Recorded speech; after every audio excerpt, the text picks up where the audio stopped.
Bonjour chers téléspectateurs de Enquête de voix, bienvenue pour ce nouvel épisode produit par Ubuntu Factory. Aujourd'hui, nous avons le plaisir de recevoir Monsieur Ousmane Ndiaye, journaliste, écrivain. Auteur, je préfère. Écrivain, c'est lourd. Auteur Ousmane Ndiaye, ancien rédacteur en chef de TV5 Monde Afrique. C'est bien ça? Entre autres. Plusieurs casquettes, on y reviendra. Qui a publié récemment son livre aux éditions Rive Neuve intitulé Démocratie, mythe, déni et péril. C'est un plaisir de le recevoir aujourd'hui. Nous allons parler entre autres de sujets d'actualité. Commencerons par ça. Et tout au long de cette interview, nous parlerons également des différents chapitres, notamment du sujet central de la démocratie.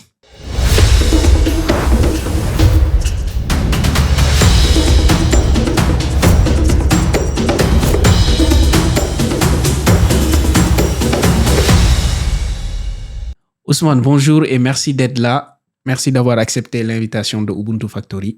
C'est moi qui ai l'honneur d'être invité par Ubuntu et par toi. Merci pour l'intérêt que vous portez à mon travail et à ma modeste personne.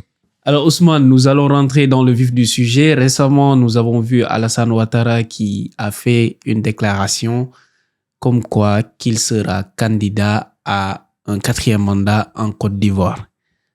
Quelle lecture tu en fais de tout ça qui fait écho à ton livre qui parle de démocratie, qui parle aussi d'élections entre autres? Bien sûr. Est-ce que c'est révélateur de quelque chose? Oui, malheureusement, et hélas, l'écho me paraît sauter aux yeux.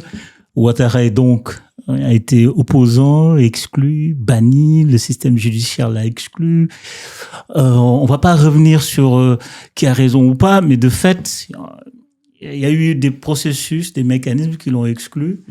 Et en fait, on voit que durant son règne, les mêmes mécanismes sont mis en branle à peu près pour exclure les opposants. C'est-à-dire, là, on va aller vers une élection sans opposants, déjà, ce qui pose problème. Et puis, je trouve que la question de la parole donnée en politique est importante. La question éthique est importante et que la crise, pour moi, la crise de leadership, la crise démocratique en Afrique, c'est d'abord la crise de l'éthique politique. Et Ouattara, pour moi, est l'exemple typique de cette faille-là, de cette crise de la parole donnée, cette crise de l'éthique de la parole donnée en politique, puisqu'il foule son engagement au pied, invoquant des arguments qui pour ma part ne peuvent pas me convaincre, et je pense qu'on convainc pas une bonne partie des Ivoiriens. On ne peut pas dire, après avoir gouverné sur 2 mandats, que le pays ne peut pas se passer de moi. Je ne sais pas si on se rend compte du message qu'on envoie sans le faire exprès. Ça veut dire qu'il y a une ultra-personnalisation du pouvoir. Il y a une pratique du pouvoir qui est totalement à sa propre personne. On est dans une sorte de réflexion quasi-monarchique. L'État, c'est moi. Je veux dire, je pense que réussir son mandat, c'est créer les conditions de sa transmission et surtout créer les conditions de son indispensabilité. C'est-à-dire, le fait qu'ils disent même que je suis indispensable à la Côte d'Ivoire après avoir gouverné le pays sur 2-3 mandats, est un échec. Pour moi, c'est vraiment l'échec le plus éclatant. C'est quelque part un aveu d'échec. Quelque part. Quand vous nous expliquez que il faut que je fasse encore 5 ans, sinon on ne pourra pas gérer le péril sécuritaire, on ne pourra pas gérer les enjeux économiques, mais on se pose la question. La solidité d'une république, c'est la solidité des institutions qu'on aura fabriquées. Et ça dénote d'un rapport au pouvoir, quand même, qui est une des maladies, qui est un des symptômes. C'est même pas une maladie, est-ce qu'il y a une des symptômes des pathologies de la démocratie en Afrique? Vous voyez, il n'y a pas que Ouattara. Dans la même séquence, on a le Camerounais Paul Biya. Lui, on parle même pas de 3e ou 4e mandat. On est genre 8e mandat, je pense. 8e ou 7e, je me rappelle plus.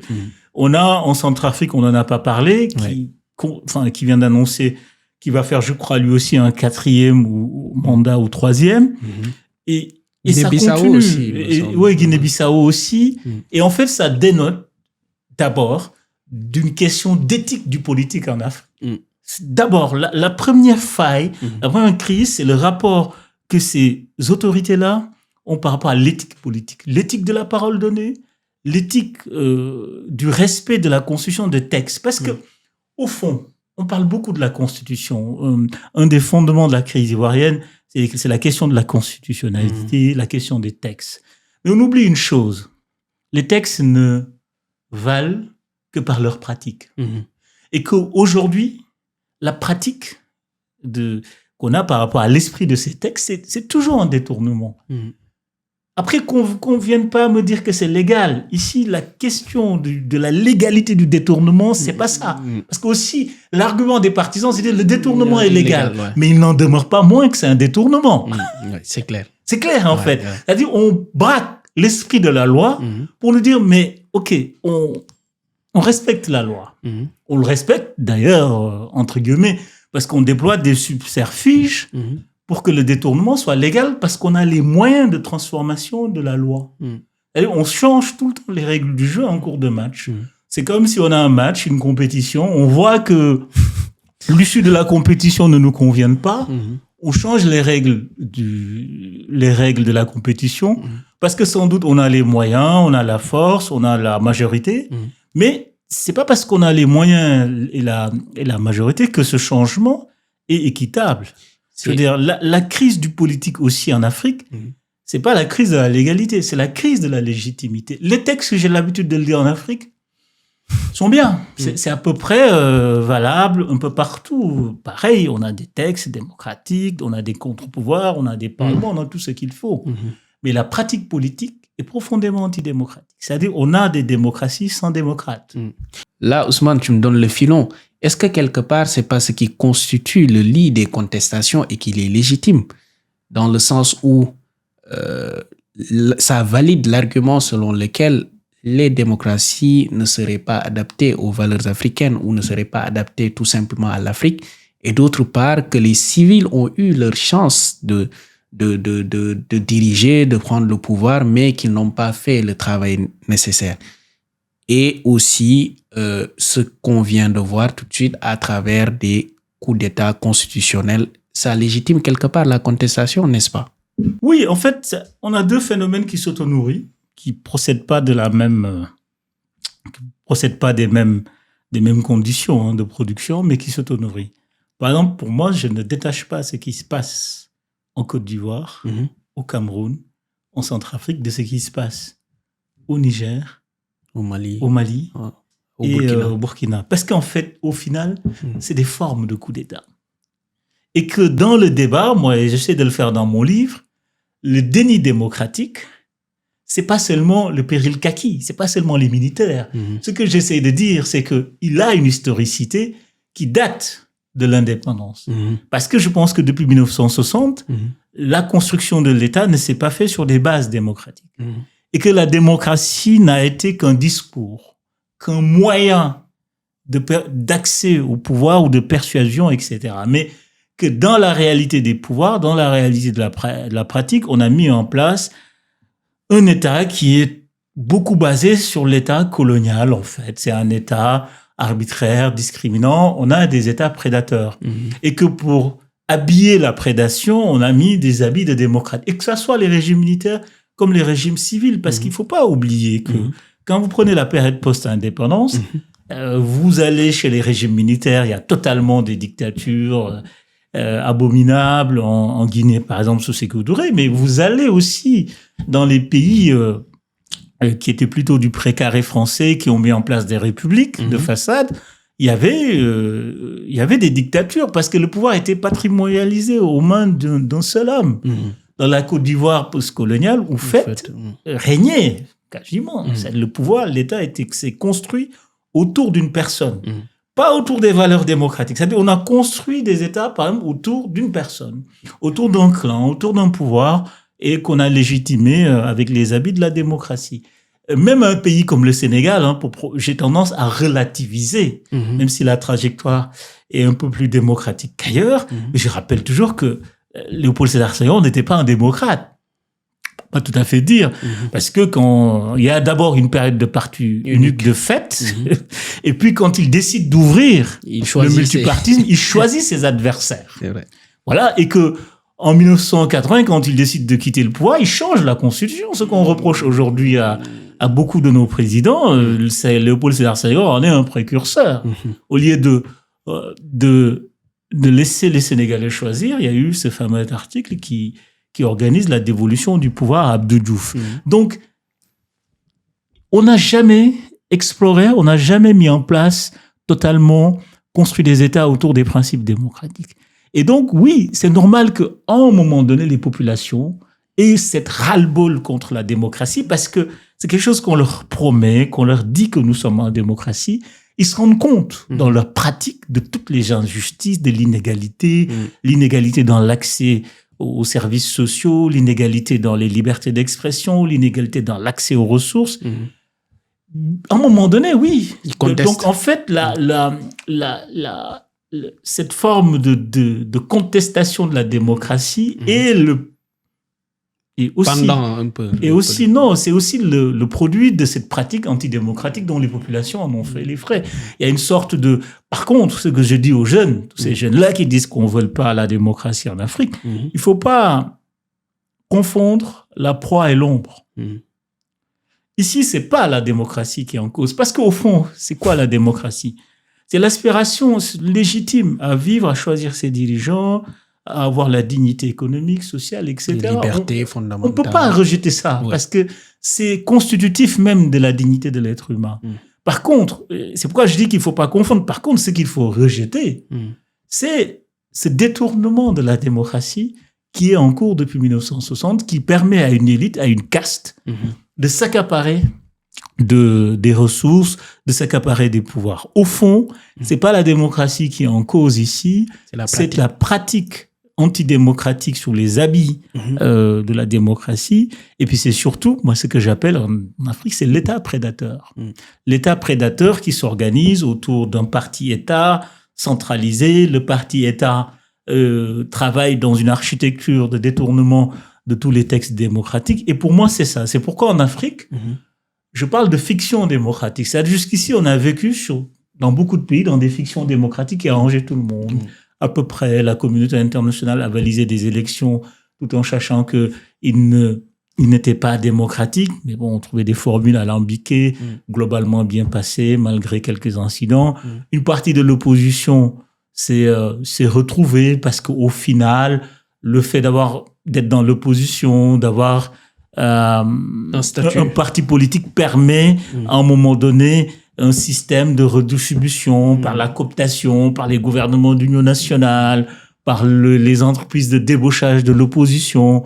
Au fond, quand vous voyez aujourd'hui un débat sur la prolifération des partis politiques en Afrique et que beaucoup reprochent à la démocratie cette prolifération des partis, y compris les militaires, mais c'est pas le fait de la démocratie en soi, c'est que les partis politiques, c'était devenu un moyen d'accéder aux ressources. On crée un parti politique parce que le système démocratique ne marche pas. Et pour accéder, il faut avoir un outil. Donc, selon toi, ces fameuses conférences nationales qui ont eu lieu, c'était un faux départ, quelque part, dans le sens où elles ont été le lieu de partage de ressources ou un tremplin pour le partage des ressources entre différents partis politiques. En fait, c'est plus compliqué que ça. C'est-à-dire, il y a eu une vraie lutte des sociétés civiles, des syndicats, années 80-90, pour une ouverture et la mise en place de vraies démocraties. Donc, ça a abouti dans beaucoup de pays africains à ce qu'on appelait la vague des conférences nationales, où on a réuni tous les acteurs du pays pour construire un système équitable en allant vers une vraie démocratie. Donc, les conférences nationales ont ceci de très important historiquement, parce que c'était la première fois dans beaucoup de pays que la parole s'est libérée, qu'on puisse nommer les choses, que voilà, ça a été un moment dans la vie des nations très important, ça a été un moment démocratique. Mais ce n'est qu'un moment. le temps de la conférence nationale. Et vous prenez au Mali, en 1900, pendant la conférence nationale, pour la première fois, on voyait un syndicaliste, à l'époque, Soumaïlou Boubaï Maïga, tenser Moussa Traoré en public, en direct à la télévision nationale. C'était une révolution. C'est-à-dire, on a eu ces moments forts, symboliques, où les crimes ont été nommés, où il y a eu des aveux, et ce moment était profondément démocratique. Mais c'est là où il y a mal donne. Les régimes du parti unique passent de fait au multipartisme et ont utilisé la légitimité que conféraient les conférences nationales pour s'offrir une sorte d'habit démocratique. C'est-à-dire, l'aspiration des conférences nationales a été captée par les systèmes en place pour s'auto-inventer, en fait. C'est-à-dire, les partis uniques sont devenus des partis-États en changeant de nom, etc. Donc, c'est la fin du parti unique de fait. Mais c'est pas la fin pour le parti au pouvoir d'avoir les moyens de l'État, d'avoir la télévision publique nationale comme outil de propagande, etc. Et donc, même si on a eu des CENI, Commission électorale nationale indépendante, par exemple, on sait qu'aujourd'hui, avec le recul, quand vous faites un bilan des commissions nationales électorales indépendantes, dans leur fonctionnement, dans leur pratique, on sait que elles n'ont jamais été indépendantes. Moi, j'ai l'habitude de dire en Afrique, quand il y a commission nationale électorale indépendante, méfiez-vous. C'est la preuve que ça ne sera pas indépendant parce qu'on nommera un proche du président qui est sûr de verrouiller, puis les gens sont nommés, quoi. C'est le fait du prince. Donc, on a créé des outils qui étaient censés des outils de démocratisation qui sont devenus des outils de verrouillage.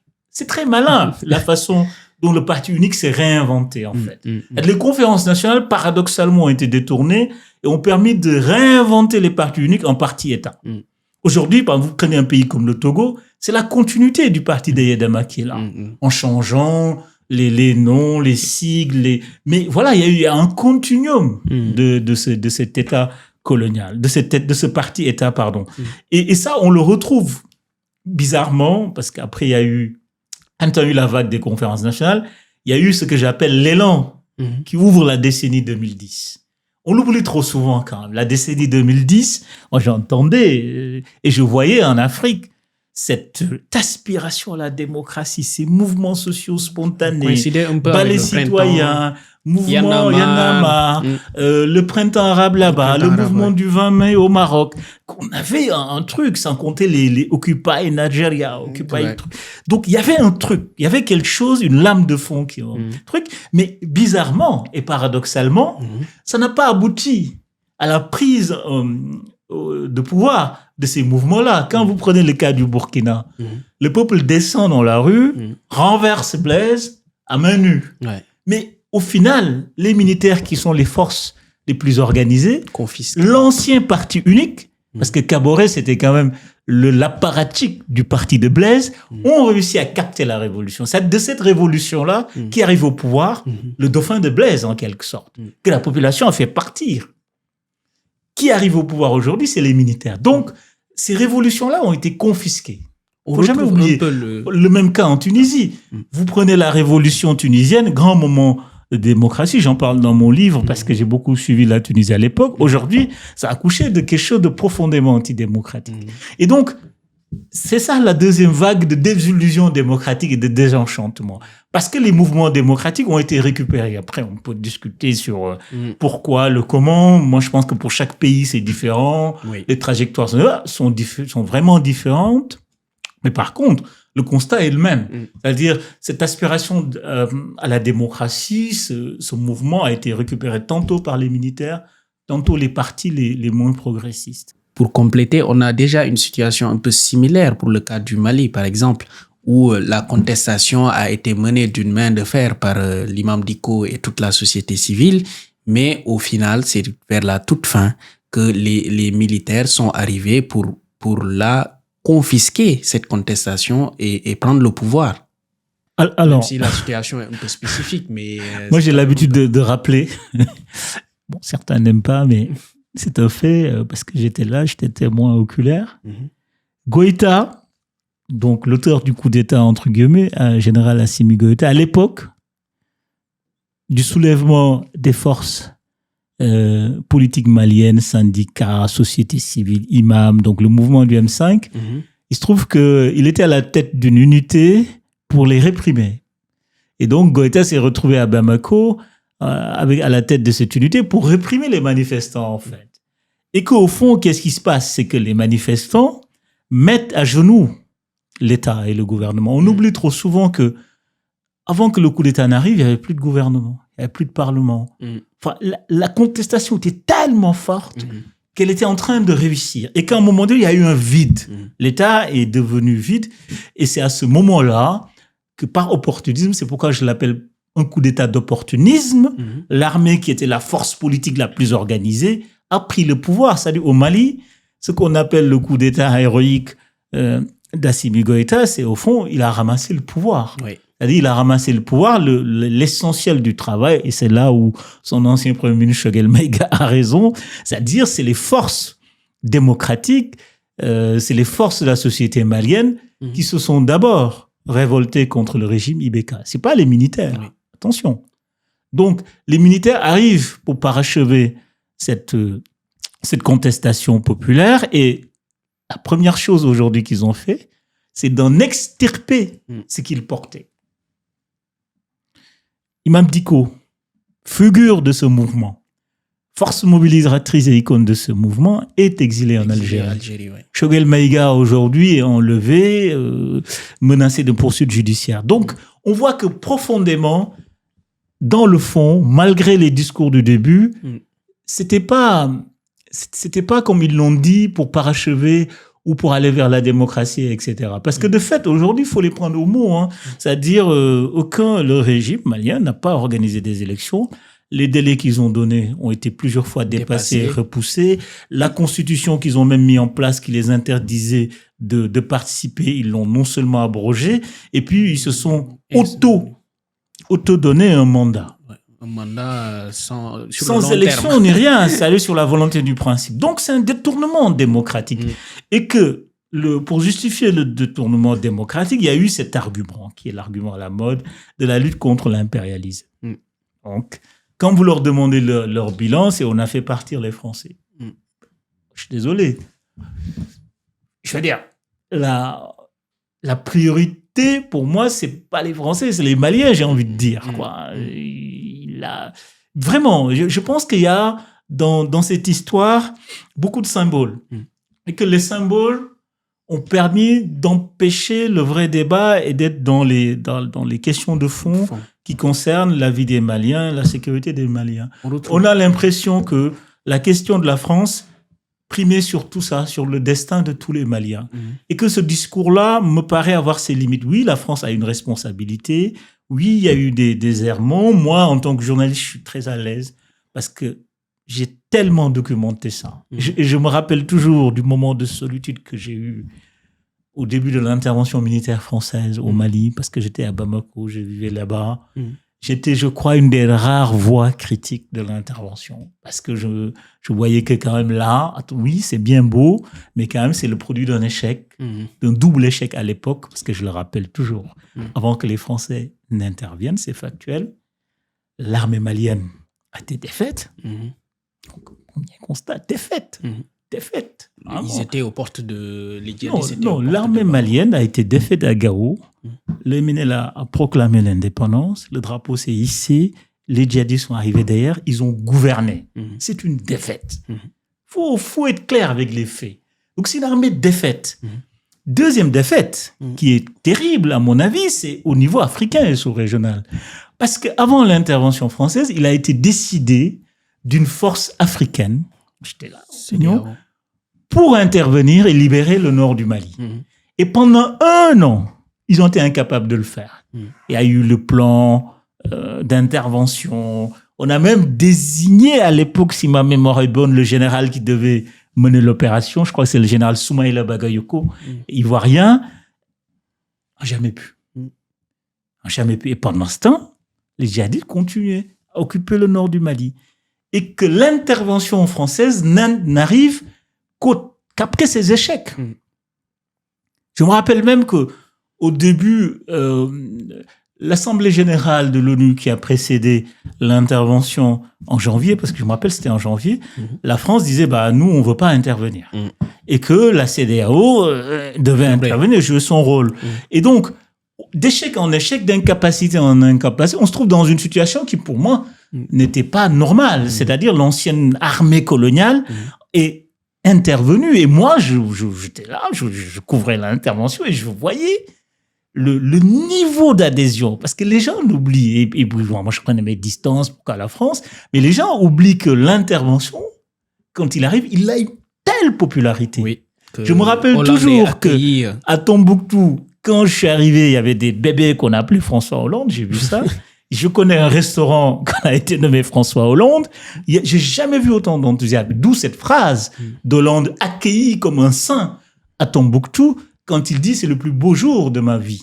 Tellement l'adhésion, le soutien était terrible. C'est-à-dire, on passe aussi d'excès en excès. Il y a eu ce moment de solitude où c'était très compliqué pour moi en tant que journaliste de poser des balises sur l'intervention, sur les questions que ça pose, ces modalités qui sont pas... Il y avait un questionnement quand même. Et ce questionnement-là, à un moment donné, je me rappelle très bien, et je suis à l'aise aujourd'hui pour dire ce que je dis, on me rabattait le clapet. C'est qui ces gens-là qui sont pas contents qu'on libère le Mali, etc. C'était très compliqué à l'époque. Et en fait, très vite, on s'est trouvé dans la situation où le Mali a délégué une partie de sa souveraineté, de fait, à la France. De fait. Et ça, c'est la responsabilité, à mon avis, aussi des dirigeants maliens de l'époque. Moi, j'ai toujours été frappé, à l'époque, quand je faisais des déplacements, j'étais frappé que le président de la République ou le chef des armées maliennes ou tel ministre est dépendant totalement de la France, de l'aviation française pour pouvoir faire le moins de déplacements. Parce qu'il n'y avait pas les routes, etc. Donc, on s'est retrouvé dans cette faillite-là, dans ce schéma-là, et que, on voyait clairement que, contrairement à ce qu'on nous disait, l'intervention française qui était pensée pour être de court terme ne pouvait pas être de court terme parce que derrière, il n'y avait rien. L'armée malienne n'était pas reconstruite, ni prête. Les mêmes dirigeants qui étaient là, qui ont failli, étaient là, en fait. Et donc, c'est compliqué, en vrai. Et qu'aujourd'hui, les mêmes qui applaudissaient les soldats français, qui étaient contents de baptiser des bébés au François Hollande, des bars, des restaurants, des cafés Serval, c'est les mêmes aujourd'hui qui huent la France, qui houspillent, qui disent que voilà. En fait, dans ce débat-là aussi, il manque du factuel et de la nuance. Et du recul. Il faut un peu de nuance. L'échec française, pour moi, il me semble, j'ai assez documenté, j'étais assez critique sur les modalités d'intervention, sans compter que François Hollande, évidemment, a utilisé cet épisode en termes de politique intérieure, etc. Oui, il y a des agendas, il y a eu des instrumentales, même du côté malien, les généraux aussi, on peut dire beaucoup de choses sur comment ils ont instrumentalisé l'intervention française. Donc, il n'y a pas, surtout dans cette histoire-là, d'un côté le méchant français qui intervient et qui échoue dans l'opération pour faire sécuriser le Mali, et de l'autre côté les Maliens qui sont victimes. Non, c'est une caricature. C'est complexe. En fait. C'est complexe. S'il y a échec, c'est un échec collectif. C'est d'abord l'échec de l'armée malienne, puis l'échec de la CEDEAO et plus tard les Français.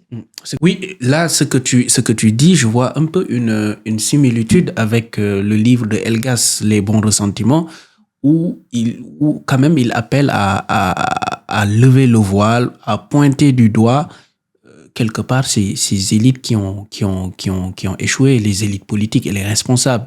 Et même, je me permets, j'enchaîne sur un deuxième cas de similitude encore. Le cas du Mali est un peu aussi ressemble au cas de la Guinée, où Doumbouya, le général Mamadi Doumbouya, attend jusqu'à ce que la contestation populaire prenne du poids et que le pouvoir semblait vaciller, et à partir de ce moment, il prend et il le confisque. C'est ce qui se dit. D'ailleurs, c'est toi que Doumbouya appelle pour confirmer, pour annoncer qu'il a pris le pouvoir en Guinée. Oui. Comment c'est passé? Moi, je connaissais pas le major Doumbouya, je connaissais pas le le colonel, je crois, à l'époque, il était colonel Doumbia. Moi, je n'avais jamais entendu parler, mais je couvrais la Guinée, j'y allais beaucoup. Voilà, donc je pense qu'en tant que journaliste, quelqu'un a dû passer mon numéro parce que le coup d'État était en cours et il voulait communiquer. Et puis mon téléphone sonne, je vois plein de messages. C'était un week-end, un samedi, je crois. Bon, je vois mon téléphone, des appels 224. Et là, je me suis dit, il se passe quelque chose, ok. Et puis bon, mon téléphone sonne, je décroche. C'était Doumbia qui me dit, il se présente. Oui, je suis au palais. Et puis il me dit, cette phrase m'a vraiment marqué parce que le mot, c'est on a attrapé le président. Je dis pardon, vous êtes qui, qu'est-ce qui me donne les preuves? Je reprends mes esprits, quoi. Et donc il voit que je doute. Je dis non, moi je peux pas annoncer un coup d'État comme ça, sans preuve. Et je raccroche, je vous envoie. Et puis je raccroche sur WhatsApp, il m'envoie les fameuses images qui ont circulé, et même des vidéos d'Alpha Agar, hébété, avec qui me demande de se présenter et tout. Et je comprends que oui, il y a. Je savais pas que c'était un coup d'État. Je savais pas si c'est un coup d'État ou c'est une mutinerie. C'est plus tard qu'en parlant d'Oumbia, je comprends que c'est un coup d'État parce qu'il m'explique que pour le moment, ils n'ont pas encore plié la télé et qu'ils vont la prendre et qu'ils vont faire une déclaration. Parce qu'en fait, au tout début, ils ont eu du mal, si vous vous souvenez des événements, à prendre la télévision. Et en fait, c'est l'un des rares coups d'État d'ailleurs où la première déclaration n'est pas faite à la télévision publique. Si vous vous souvenez bien, c'est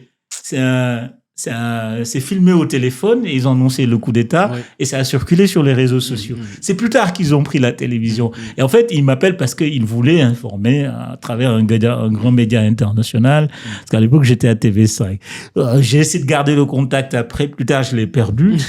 mais ça aussi, c'est très intéressant parce que, et c'est pour ça que je fais ce livre, c'est quand vous êtes journaliste comme ça, pris dans le feu de l'événement, il y a des choses que vous pouvez pas raconter, vous pouvez pas dire.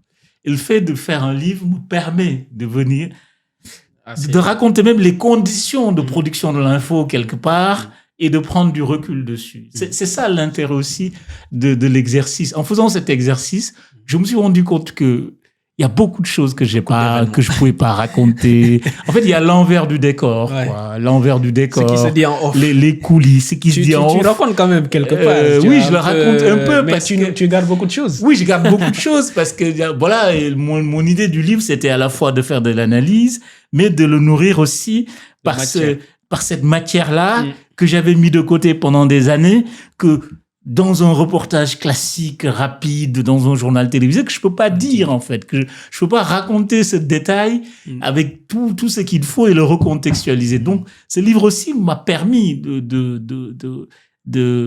voir un peu les coulisses parce que j'ai l'habitude de dire que le hors-champ est hyper riche de sens. Ce qu'on ne voit pas. Hein, c'est ce qu'on ne voit pas aux yeux du public. Beaucoup se joue là-dessus. Et ça, j'ai essayé quand même de le raconter parce que je trouve que c'est des portes d'entrée, c'est des interstices assez importants. Pour revenir à ce que tu disais, oui, l'affiliation avec Elgas, oui, moi, il y a une belle complicité intellectuelle avec Elgas. Et je pense que oui, c'est le prolongement d'une autre manière, avec une autre expérience de son livre, de ce qu'il dit. Parce qu'il me semble que aujourd'hui, et c'est ça le danger de ce qu'on a aujourd'hui, c'est que le ressentiment ne peut pas tenir lieu de politique. L'anti-France ne peut pas tenir lieu de réflexion. En tout cas, ça ne dure pas. Ça, c'est limité. C'est faible. En fait, je trouve qu'un des appauvrissements, une des manières d'appauvrir le débat sur la démocratie, sur la construction de nos États, sur notre responsabilité de notre avenir, c'est cette centralisation de la France. C'est-à-dire, sur la question démocratique, j'essaie de le montrer, par tous les bouts, on entre par l'Occident. L'occidentalocentrisme. C'est ce que j'appelle l'occidentalocentrisme. Et quelque part, on tombe dans un piège. Tellement la colère gronde, tellement il y a eu des injustices, tellement il y a eu les rapports de domination maintenus après la colonisation. Mais oui, il faut en tenir compte comme un élément.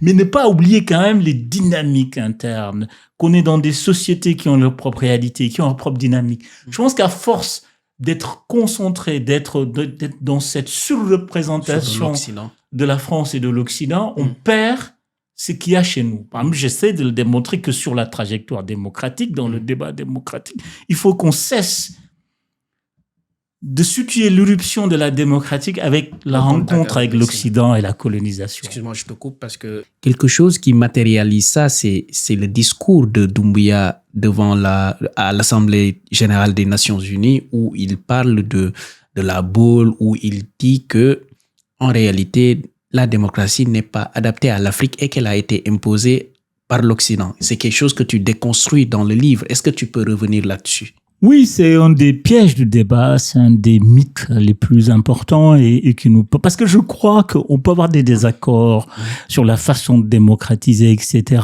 Mais il faut qu'on règle un point historique et c'est celui-là. Il me paraît très, très important comme point. Et parce qu'on l'entend. Là, vous parlez de Doumbouya, quand même, on a un chef d'État. Quand j'ai écouté ça, je me dis que ça sort de la bouche d'un chef d'État qui doit avoir une profonde méconnaissance de l'histoire de son pays, quand même. Ça, c'est le Guinée, c'est l'Empire du Mandé, etc. Je trouve que, et ça, il faut qu'on en sorte vraiment une fois pour toutes, dire que la démocratie arrive avec la colonisation ou avec l'Occident, c'est totalement nier l'Afrique précoloniale. C'est comme s'il y avait rien n'avait existé. Et c'est une des erreurs de l'occidentalocentrisme, de lier l'historicité de l'Afrique à la colonisation, l'invention de l'Afrique à la colonisation.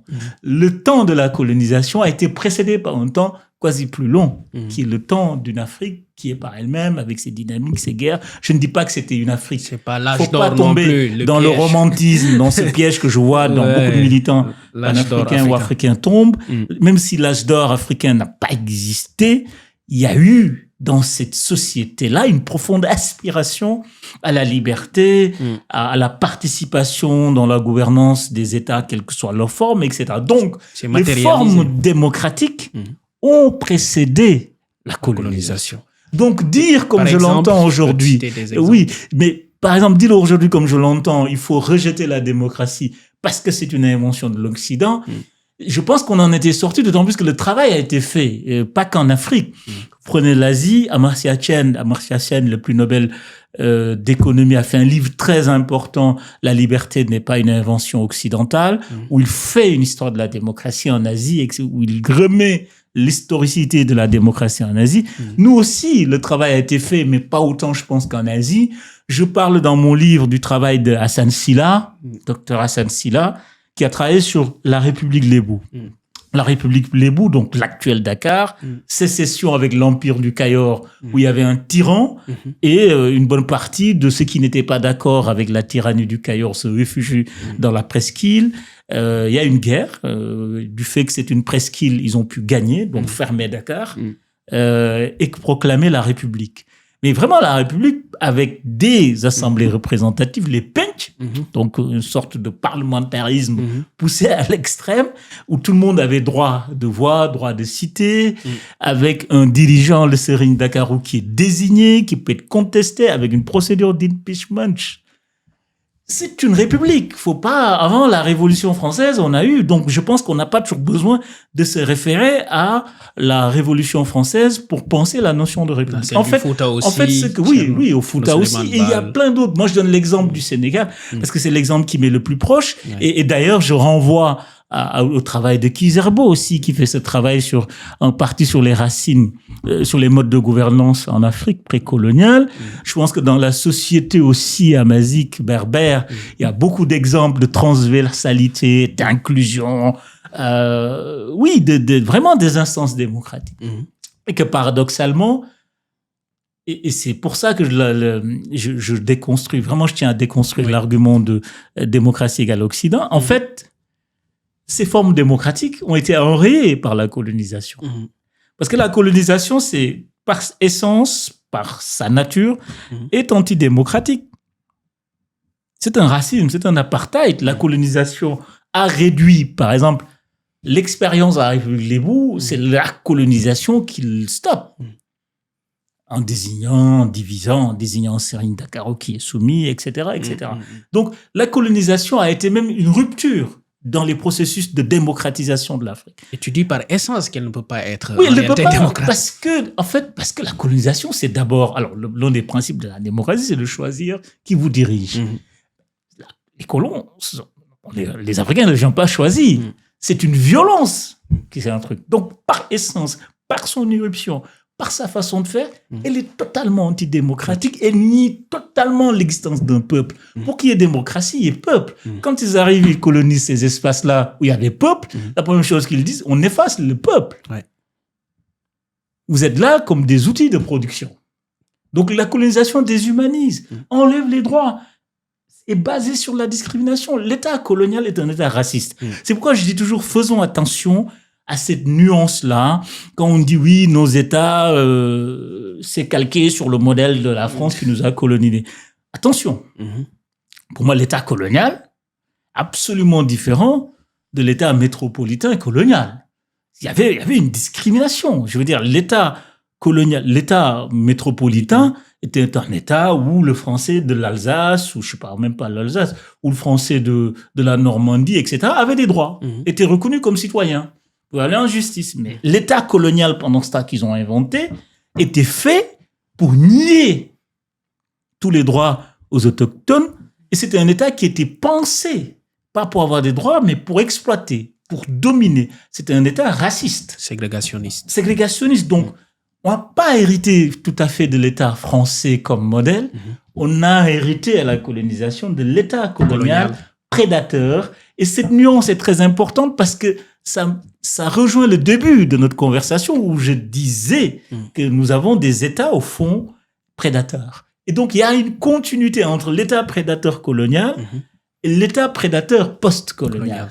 Et c'est ça un des nœuds du problème. Pour comprendre pourquoi nous ne faisons pas démocratie, c'est que l'État colonial qu'on a hérité de la colonisation, nos États, en tout cas si c'est un francophone, ne sont pas démocrates, sont prédateurs, sont totalement dans le déni des droits et de la citoyenneté, et que nous n'avons pas réformé cet État-là, et qu'on l'a juste remodelé et habillé en démocratie. D'ailleurs, le raccourci souvent utilisé, la solution offerte sur le plat, c'est de dire que puisque cette démocratie ne serait pas adaptée aux Africains, il faut aux Africains une dictature éclairée, un dictateur, c'est ce que tu nommes la kagaméphilie. Est-ce que tu peux nous réexpliquer un peu ce concept que tu as théorisé dans ce livre? Oui, ce que j'appelle kagaméphilie, c'est bon, tu as dû voir dans beaucoup de discussions, il y a toujours quelqu'un qui va nous dire il nous faut des kagamés, etc. Il y a une forme d'admiration pour Kagame parce qu'il aurait développé son pays, mais je pose de grosses réserves, de grosses balises. C'est un dictateur, et pour moi, je pense qu'il n'y a pas un bon dictateur. Avec Kagame, on rejoint ce mythe-là, et encore un des mythes, du bon dictateur, avec Sankara, Rawlings, ce genre de trucs sur lui, mais au fond, quand vous faites une exploration froide, clinique, de ce que ça a donné en termes de résultats, c'est très faible. Je veux dire, Sankara n'a pas développé le Burkina. Rawlings n'a pas développé le Ghana. Je veux dire, et par contre, vous avez d'autres expériences en Afrique qui étaient plutôt démocratiques, qui ont, en tout cas, même s'ils n'ont pas développé leur pays, ont fait mieux que ces pays-là. Botswana, Cap-Vert, l'île Maurice, etc. Donc, je trouve que c'est encore un des mythes. C'est-à-dire, quelle que soit l'efficacité économique de Kagame, on ne peut pas nous dire. Et ça, c'est une forme de reproduction du stigmate raciste et d'une sorte de complexe. C'est-à-dire, pourquoi l'Afrique serait le seul peuple où on leur dit de choisir entre la démocratie, donc vos libertés, vos droits, et le développement. En fait, comme quoi c'est incompatible. On ne peut pas poser la question comme ça. On ne peut pas dire, puisque Kagame développe son pays, bon, peu importe, c'est pas une démocratie, il n'y a pas de liberté. Non. Je pense qu'il faut respecter les populations et avoir une sorte d'aspiration à dire, bah oui, nous, on veut la démocratie et la liberté. Je veux dire, c'est... Et l'économie et le développement. Et d'ailleurs, j'en parle un peu, bon, je les taquine dans mon livre. Tous ces intellectuels-là qui sont kagaméphiles, qui nous disent que le Rwanda c'est super et tout, ils sont bien contents d'être dans des pays et de vivre dans des pays où ils peuvent dire ce qu'ils pensent, critiquer à bon comme il leur semble le président, avoir une vraie liberté d'expression, etc. Je veux dire, Yamb, Boris Diop, Kémy Séba, tout ça, qui nous vendent ces dictatures comme une panacée, pourquoi ils vont pas vivre en dictature? C'est une question simple parfois, mais je veux dire, si c'est le truc qu'il faut faire partout, moi, je dis, faut y aller, vivre sous ces cieux. Nathalie Yamb vit quand même en Suisse, qui est le pays où on consulte les citoyens sur tout. Ouais. Surtout. Démocratie participative. Pourquoi il ne va pas vivre au Cameroun ou il ne va pas vivre en AIS? J'en sais rien. Je veux dire, il faut aussi que les impostures cessent. Je pense que dans le débat aussi aujourd'hui, il y a beaucoup d'impostures. Il y a beaucoup aussi cette tendance de dire le discours qui permet de mobiliser, en fait. C'est plus facile et plus paresseux et plus mobilisateur à l'applaudimètre de tenir le discours qu'ils tiennent. Parce qu'il n'y a pas de complexité, il n'y a pas de nuance. Il n'y a pas de remise en cause aussi des Africains. Parce que dans la grande tragédie qui arrive à l'Afrique, il faut qu'on sorte de cette déresponsabilisation des Africains. Oui, la France, l'Europe sont responsables, mais les Africains sont d'abord. Je parle de panafricanisme stérile de Amadi Alidjan dans le livre un peu. En fait, manque de matière. Oui, je reprends beaucoup et je cite mon ancien professeur Amadi Alidjan, compagnon et ami de Cheikh Anta Diop, qui nous a toujours, qui est panafricaniste de fait et qui s'est beaucoup révolté, qui a beaucoup critiqué dans les années 70-80 le fait que le panafricanisme est devenu un slogan. Et je pense que c'est la tragédie du panafricanisme. C'est devenu un slogan facile parce que voilà, l'adhésion est presque garantie. Je ne connais pas aujourd'hui quelqu'un en Afrique, en chef d'État, qui se dit non panafricaniste. Ouais. Et donc, c'est mobilisateur, simpliste, mais on oublie qu'au fond, c'est une pensée, c'est une réflexion. C'est un rapport au monde, une réflexion profonde. Quand le panafricanisme naît, c'est d'abord, et ça on l'oublie aussi aujourd'hui parce qu'on ne fait plus de l'histoire, le panafricanisme naît d'abord d'une aspiration à la liberté, donc à la démocratie, aux droits civiques.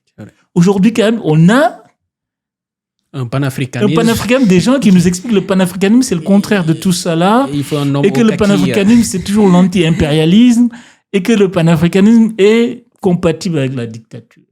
Et je pense que c'est un des... Pour essayer de comprendre cette crise du panafricanisme, cette sorte d'incapacité du panafricanisme à se transformer en projet politique, je pense qu'en Afrique, c'est parce qu'en tout cas, c'est une de mes thèses et hypothèses, c'est parce qu'elle a rompu avec le projet démocratique. Les premières expériences de mise en œuvre du panafricanisme sont faites par des dirigeants brillantissimes, pour le coup, mais qui ne mettent pas en place des systèmes démocratiques. C'est Sékou Touré en Guinée, Kwame Nkrumah au Ghana. C'est des échecs. Parce qu'on a rompu en politique, en tout cas, parce que le panafricanisme, c'est pas seulement l'économie, c'est pas seulement, comme on le dit. En fait, aujourd'hui, on réduit le panafricanisme à des totems. Les États-Unis d'Afrique. Ok, d'accord, et encore. C'est beau. Voilà, tu vois. Et c'est ce que j'appelle l'appauvrissement du débat panafricanisme. Et cet appauvrissement a permis, selon moi, le détournement, cette sorte d'OPA par des influenceurs qui n'ont pas fait le travail historique nécessaire, qui n'ont pas fait le travail intellectuel nécessaire et qui l'utilisent comme des slogans mobilisateurs de la jeunesse parce qu'au fond, c'est légitime l'aspiration panafricaniste et je trouve qu'une bonne partie de nos solutions se trouve dans le panafricanisme. Mais pas dans ce qu'ils nous disent être le panafricanisme qui, au fond, est une sorte comment dire, pour utiliser un mot, c'est une sorte d'appauvrissement, c'est une forme d'arme seulement utilisée contre l'Occident. Et que je pense que... Et opposer tout le monde, c'est-à-dire les aliénés d'un en fait, oui, c'est ça. C'est pas un panafricanisme très schématique qui cherche qui est le bon, qui est le mauvais. Et en fait, c'est un appauvrissement terrible du panafricanisme. Et on exclut. Par exemple, moi, je trouve que dans les années 70, le cœur battant du panafricanisme, c'était Alger. Alger, oui. Une des plus grandes contributions intellectuelles du panafricanisme, c'était Labi, écrivain marocain qui faisait la revue Souffle au Maroc. Donc le panafricanisme était une ouverture. Aujourd'hui, le panafricanisme est réduit à une question noire. J'emprunte cette formule. On est passé d'un panafricanisme à un panégrisme. Et je pense qu'il y a lieu de replacer le panafricanisme dans son historicité et retrouver sa trajectoire qui est profondément démocratique. Oui, Ousmane, je voudrais qu'on s'arrête sur un point que tu as abordé dans le livre, à savoir le péril kaki. le péril kaki qui est la conséquence d'une dichotomie qu'on crée ou d'une opposition créée entre les civils d'une part et les militaires d'autre part. Et souvent, on dit que puisque la chance a été donnée aux civils et qu'ils n'ont pas réussi leur mission, il faut nécessairement des militaires au pouvoir. Mais tu démontres dans le livre que ces militaires sont parfois comptables de cet échec. Est-ce que tu peux revenir rapidement sur ce point? Moi, j'ai beaucoup entendu cet argument, ce discours en entendant mon micro. Et à chaque fois, je me disais, mais pourtant, c'est simple. C'est assez simple. Et donc, dans le livre, j'essaie de refaire ce travail très simple en me disant les pays où on entendait beaucoup ce discours, donc Mali, Burkina, par exemple, Niger, en fait, on fait une comptabilité simple. Hein. Par exemple, le Mali, je vois les présidents militaires, combien d'années ils ont dirigé le pays. Vous prenez les civils, vous vous rendez compte que les militaires ont plus longtemps dirigé le pays, même si à TT, on peut débattre, etc. Mais il n'en demeure pas moins que c'est un militaire et qu'il est mort en général. Donc voilà, on va pas réécrire l'histoire. Même si derrière, il y a ce que j'appelle cette tentative de blanchiment démocratique. Bref. Donc on se rend compte que voilà, ils ont été tout aussi longtemps aux affaires. Et puis, même quand c'était les civils, l'armée était politisée.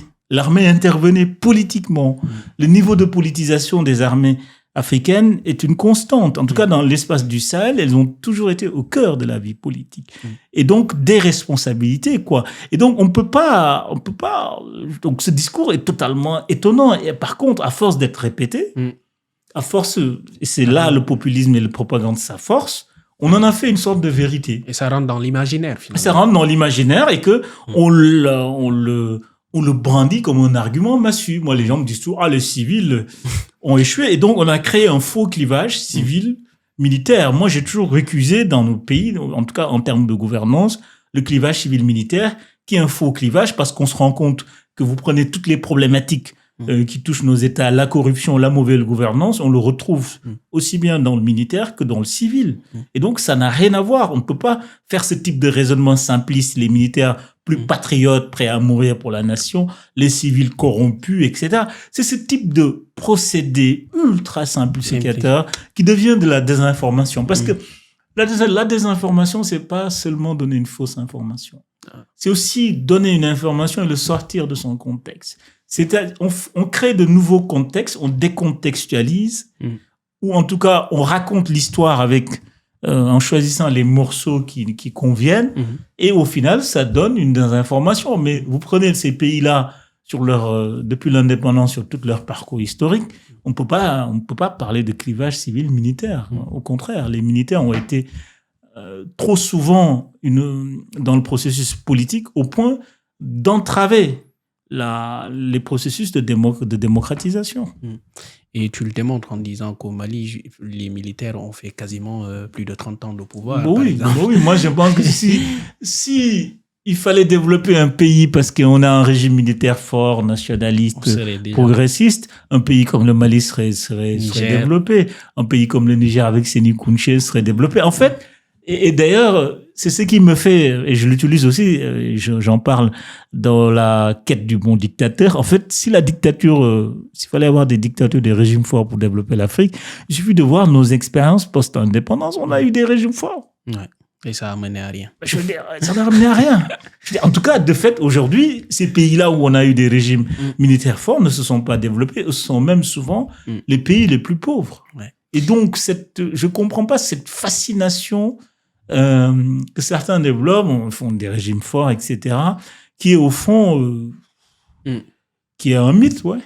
Dans un des chapitres, tu parles d'un concept qui est l'ONGisation de la démocratie en Afrique, c'est-à-dire le fait que lorsqu'il y a des élections, il y a beaucoup d'ONG qui vont venir avaliser ou en tant qu'observateurs valider les résultats ou le processus électoral, mais que dans le fond, la démocratie n'est pas si respectée que ça. Voilà, donc est-ce que tu peux revenir un peu sur ce chapitre où tu parles également des fondations qui sont financées par l'Occident pour évaluer cette démocratie qui n'est que finalement électorale? Je pense que même c'est un échec. Bon, je ne veux pas me faire que des amis parce que le spectre de l'échec est large. Autant on a les tenants du relativisme démocratique, la défiance démocratique ouverte, militaire, pseudo-panafricanisme, mais à l'autre bout, on a ceux qui ne rendent pas service à la démocratie en Afrique, mais avec un autre visage pro-démocratie. Et donc, souvent, c'est des ONG. Et en fait, il faut vraiment qu'on réfléchisse sur les pratiques et le postulat de ces ONG-là.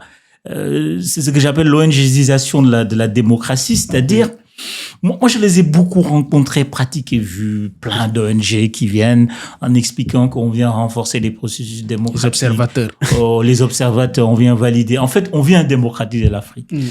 Il me semble que dans ce contexte de retour à la souveraineté, de retour légitime, dans ce contexte des Africains, où les Africains ont développé, en tout cas, une bonne partie de l'Afrique, dans beaucoup de pays d'Afrique, on a développé une sorte d'allergie quasi-épidermique aux interventions extérieures, à l'ingérence. Ce mode d'opération est caduque, qu'il faut le repenser. Parce que c'est un mode par le haut, déjà. Grosse ONG, on arrive dans des espaces où je voyais, il n'y a pas à manger, il n'y a pas à boire, il n'y a pas d'électricité. On arrive avec des 4x4, avec un déploiement de moyens. Déjà, j'ai toujours été frappé par ce décalage en termes d'image entre eux et les populations qui prétendent servir.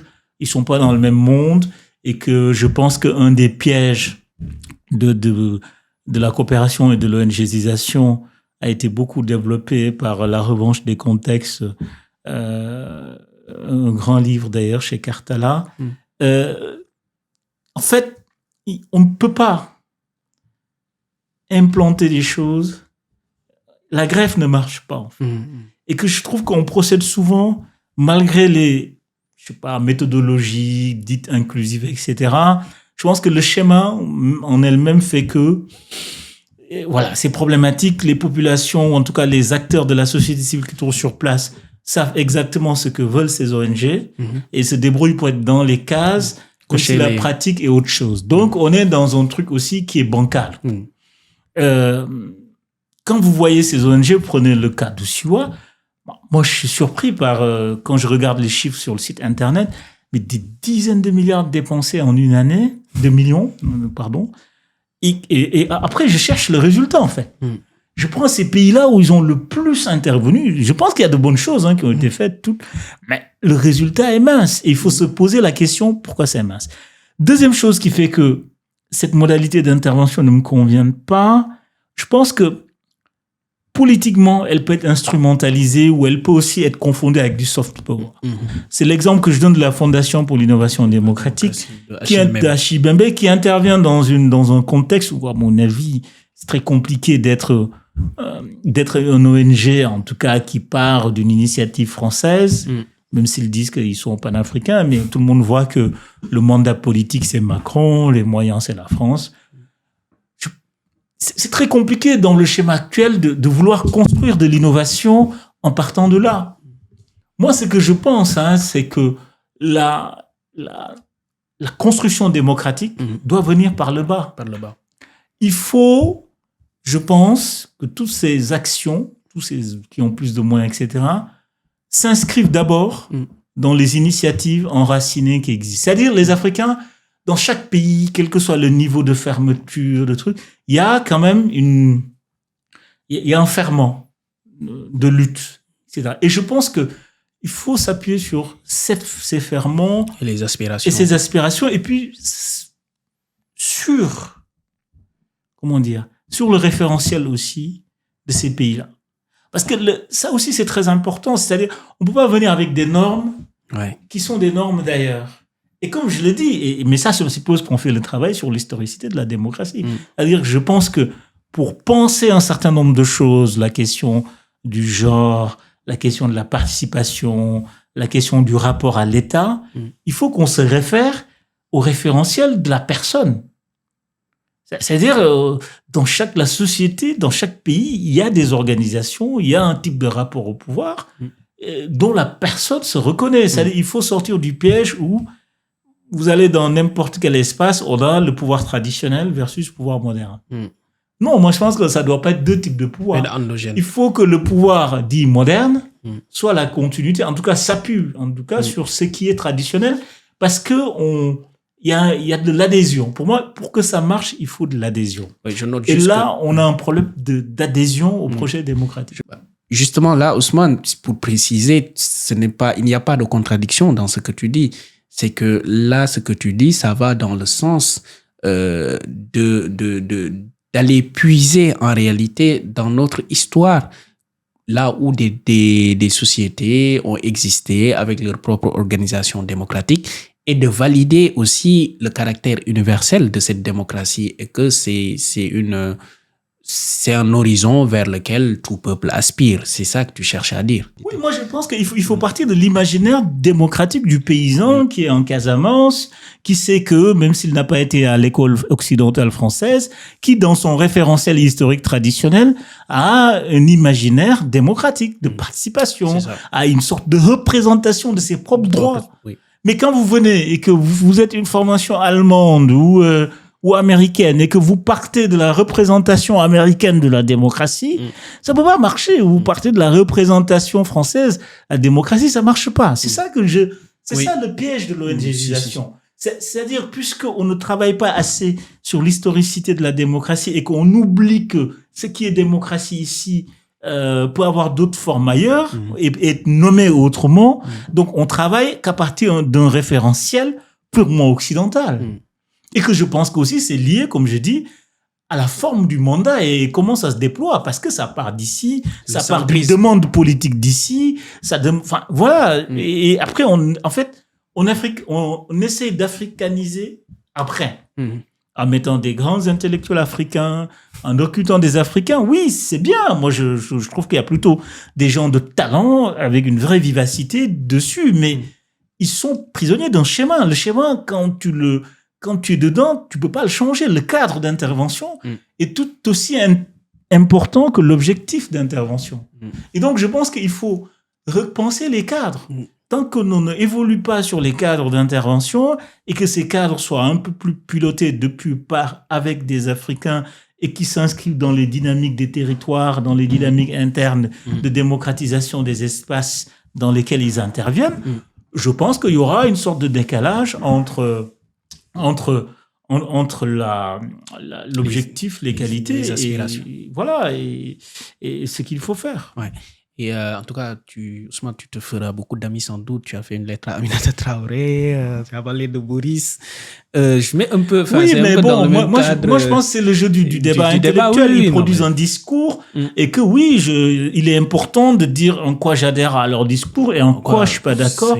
Et en fait, c'est ce qui fait avancer le débat. Moi, je crois beaucoup à l'éthique de la discussion. Ce que j'appelle l'éthique de la discussion, c'est que il faut pouvoir acter nos désaccords et repartir dessus. C'est-à-dire, quand on discute, le fait que tu puisses pas me convaincre est important peut-être parce que j'apprends dans la conversation. Donc, pour moi, l'éthique de la discussion, c'est en entrant en discussion, je donne la possibilité à l'autre de me convaincre et que l'autre ait la possibilité de le convaincre. Ouais. Il s'agit de ça au final. Je pense que je suis pas convaincu par un certain nombre de choses. Je trouve même certains pans de leur discours dangereux. Après, la question, c'est vive le débat, vive la discussion. Ouais, un débat sans animosité, comme l'aime le dire Elgas.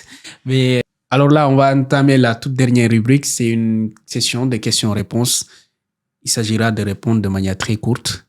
Let's go. Alors, la partie du livre qui t'a demandé le plus de temps? Je sais pas trop parce que en écrivant, je n'ai pas comptabilisé. J'étais tellement dans mon écriture que j'ai pas fait cette réflexion a posteriori. Après, comme souvent, le plus difficile, c'est de conclure. Parce qu'on se rend compte qu'il y a beaucoup de choses à dire et qu'on est contraint par, voilà, c'est une collection, c'est un livre de poche. Il faut être compréhensible, on n'a pas le temps infini. Et puis derrière, j'avais Elgas et l'éditeur qui sont très carrés sur les délais. Et moi qui ai tendance à procrastiner. Donc, en fait, le plus dur, c'est la fin. Okay. Voilà, je pense qu'à un moment donné, il faut conclure et c'est laborieux, quoi. Ok. Les dernières parties. Est-ce que tu t'attendais à un tel succès? Parce que moi, à chaque fois, je partais acheter, on me dit rupture de stock. Non. Ah ouais. Non, honnêtement, non. En fait, l'idée de ce livre, c'est que j'avais ces idées-là un peu éparses. Je l'avais développé au Géopolitique de Nantes il y a 2 ans, je crois. Il y avait Elgas, Niagale Bagayoko, Caroline Roussy de l'Iris. Et à la fin, Elgas m'a dit que tu tiens un livre, tu devrais en faire quelque chose. Bon, je n'étais pas convaincu. Et après, plus tard, on en a reparlé. J'avais un peu plus de temps. J'ai quitté TV5 et là, oui, j'ai réfléchi. Je me dis, bon, c'est l'occasion quand même, après avoir pendant 20 ans été dans le feu de l'actu, oui, de développer une grille d'analyse, d'essayer moi-même. En fait, j'écris ce livre aussi pour moi-même. C'est-à-dire, en réfléchissant à moi-même pour comprendre, peut-être donner aux autres, partager ma réflexion. C'est ce double mouvement assez modeste. Je ne viens pas en prétendant voilà, c'est ça. Non, je partage mes doutes, je partage une partie de mes colères, de mes déceptions, et j'essaye d'en donner un sens et une lecture. Okay. Et cette lecture, c'est une lecture très personnelle, très subjective, qui, je pense, peut être contestée et contestable parfois. Est-ce qu'il y a une partie du livre que tu aurais pu réécrire, selon toi? Beaucoup. Je pense qu'en fait, pour dire la vérité, c'est que moi, je voulais repousser la sortie pour pouvoir écrire, en fait. Parce que je me rendais compte qu'il y a beaucoup de choses que je dois dire, etc. Mais voilà, à un moment donné, j'ai fait le choix de dire, écoute, on fait un livre large qui est une contribution au débat et puis surtout qui n'essaye pas d'épuiser le sujet, quoi. Okay. Et en fait, je me dis qu'il y a des choses qu'il faut développer. D'ailleurs, je dis dans le livre qu'il faut, voilà, il y a des choses, c'est la limite de ma compétence. Voilà, je suis pas historien, mais en tant que journaliste, j'essaye d'aller vers l'histoire pour comprendre des faits d'aujourd'hui, etc. Et ça, je pense qu'il y a des parties qui doivent être un peu plus développées. Par exemple, la partie historique, j'aurais aimé travailler avec un historien ou moi-même avoir plus de temps pour faire fouiller, quoi, notamment sur toutes les expériences de formes démocratiques en Afrique. Je trouve qu'il y a un vrai espace pour l'histoire et qui est très peu investi parce qu'en faisant des recherches, j'ai vu qu'il y avait très peu de choses. Okay. Pourquoi le choix du professeur Jean-François Akanji pour la préface du livre? Parce que je connais Akanji, j'ai beaucoup d'estime et puis on a beaucoup discuté de ces sujets-là. Okay. C'est vraiment un brillant juriste donc qui a la chaire de droit à l'université à Paris-en-Sorbonne et puis un citoyen engagé dans la lutte démocratique de son pays. Donc, il y avait ces deux choses-là. C'était un universitaire, un homme de réflexion qui travaille ces questions-là, et que de l'autre qui est engagé dans son pays, quoi, pour le combat démocratique, la Centrafrique. Okay. Et quelle est la critique la plus marquante ou la plus drôle que tu aies reçue? Alors, les trucs drôles, c'est... Vallée de l'impérialisme. Ça me fait rire toujours. Serviteur de Macron, Bounty. Oui, ça fait rire parce que bon, on s'y attend, ça va pas loin. Tu te dis, bon. Après, le reste, je prends toutes les critiques, honnêtement. Okay. Elles sont toutes importantes et j'en demande parce que je pense que ma réflexion n'est pas encore achevée. Il faut que j'aille au bout, peut-être une suite ou j'en sais rien. Et que, comme ce livre, je l'ai écrit aussi moi-même comme une volonté de compréhension, je trouve que chaque critique m'apporte quelque chose, en fait. Et que je me dis que, ouais, là, ils ont raison, il me manque tant de choses. Parce qu'aussi, un livre, c'est un propos, c'est quelque chose qu'on dit, mais aussi c'est des impasses. On ne peut pas épuiser le sujet. Il me semble que parfois, à chaque fois qu'on me dit, tiens, là, il me manque un truc que tu aurais dû faire, souvent, c'est assez juste et c'est le type de critique qui apporte beaucoup de choses, qui enrichissent le débat. Parce que je pense qu'un livre, quand on le donne au public, il ne m'appartient plus tout à fait. Chacun en fait sa réappropriation, chacun en fait sa lecture et ça enrichit, en fait. Et ça, j'insiste là-dessus. Et vous prenez l'exergue du livre et c'est important et je commence par ça, par cette forme d'insatisfaction de ce que je dis et qui n'a pas été épuisé. Je commence par Pierre Ronzal-Vallon. Personne ne possède la vérité de la démocratie car la démocratie est structurellement inachevée. Donc, il n'y a pas de vérité globale ici dans ce livre, quoi. C'est une opinion, c'est des bribes d'analyse, c'est une grille de lecture par rapport à mon expérience, par rapport à mon vécu. À quel point la casquette de journaliste a été utile? Totalement, totalement, de part en part, parce que moi je suis pas chercheur, même si dans mon parcours, ma formation universitaire, j'ai fait un peu de recherche, mais je suis journaliste et en fait, moi ma méthode était très simple. J'ai accumulé de la matière sur des événements au cœur de la démocratie en Afrique. Je prends cette matière, j'essaie de donner du sens avec le recul. Donc c'est une forme de mise à distance de mon propre travail journalistique et d'autocritique. Les gens ne peuvent pas le percevoir peut-être dans le livre toujours, mais j'ai une forme d'autocritique parce qu'il y a des choses à l'époque, je me dis, je les ai pas compris telles quelles. C'est après que j'ai remis de l'historicité, du temps long et qui me permet de comprendre. Donc c'est aussi un exercice d'autocritique de mon propre travail, parce que j'ai traversé les événements avec une telle rapidité, parce que les gens ne se rendent pas compte quand vous couvrez des élections au coup d'État, c'est rapide. Vous êtes sur la brèche, et ça se joue sur des histoires de minutes, vous produisez le récit de l'urgence. Et là, j'ai essayé de prendre ce récit de l'urgence que j'ai produit ou coproduit avec des collègues, disant que je vais imprimer une réflexion sur le temps long pour voir ce que ça donne. Moi, quand je couvrais la Tunisie, le printemps arabe, tout ça, j'étais moi-même dans la foule, animé par des sentiments comme tout le monde, que c'est beau, que c'est ceci.